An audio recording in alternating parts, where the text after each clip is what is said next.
کچھ لوگ سمجھتے ہیں کہ یہ بے پردگی یہ ترقی ہے، یہ ماڈرنزم ہے۔ ایسا نہیں ہے، یہ جہالت تھی۔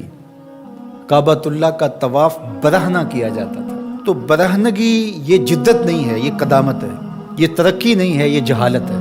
اس سے اسلام نے نکالا ہے، اور پردے کی طرف اسلام انسانیت کو لے کر کے آیا ہے۔ کان رسول اللہ صلی اللہ علیہ وآلہ وسلم اشد حیاء من اظراف خدرہا، کمواری لڑکی پردے میں لپٹی ہوئی جس طرح حیادار ہوتی ہے، حضور اس سے بھی زیادہ حیادار تھی۔ تو یہ ہمارا دین ہے، لیکن مغرب اور لادینی قوتیں جانتی ہیں کہ پردہ اسلام کا شعار ہے، اور انہوں نے پہلے اس کو کمزور اس طرح کیا، جس طرح ایک رواج کسی نے کہا، بعض بڑے بڑے چینلز کے اوپر بیٹھ کے نام نہاد مفکرین کہتے ہیں یہ عرب کلچر تھا۔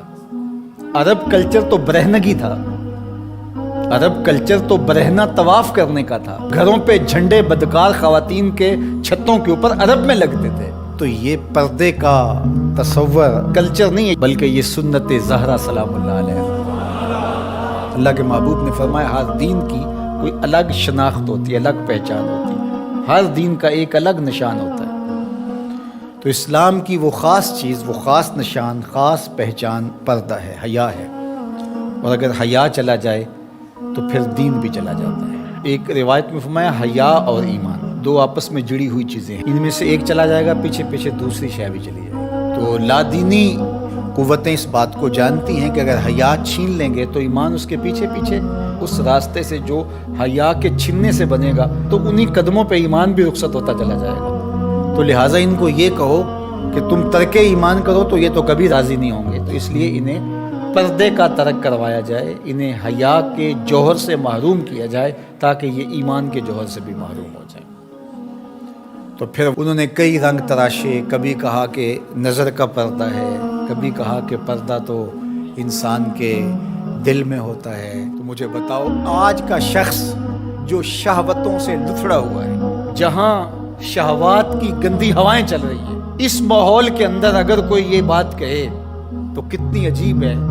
جس ماحول میں تقدس کی باد صبا چلتی تھی اور وہی اترتی تھی، اور جبریل کو وہی لے کر کے آتے صحابہ نے دیکھا تھا، اور قرآن اترتا تھا، اور قرآن پڑھانے والے سکھانے والے خود صاحب قرآن تھے، وہ صحابہ، ان کو جب پردے کا حکم دیا گیا اور ان کو نظریں نیچی رکھنے کا حکم دیا گیا تو میں اور آپ کون ہوتے؟ جب ابو بکر و عمر کو کہا گیا کہ نگاہوں کو نیچا رکھنا، جب عثمان و علی سے کہا گیا کہ نگاہوں کو نیچا رکھنا، جب سیدہ عائشہ، حضرت ام سلمہ، حضرت میمونہ، حضرت زینب، سیدہ فاطمہ تو زہرا سے کہا گیا کہ تم اپنے پردے کی حفاظت کرنا، تو مجھے بتائیے اس تقدس ماحول کے اندر بھی جب پردہ کرنے کے لیے مومنوں کی ماؤں کو حکم دیا گیا، اور ابو بکر و عمر، عثمان و علی، عشرہ مبشرہ جن کی جنت کی ضمانت بھی رسول اللہ نے دی ہے، تو جب ان کو بھی کہا گیا کہ نگاہوں کو نیچا رکھنا، تو میں اور آپ کس شمار میں ہیں؟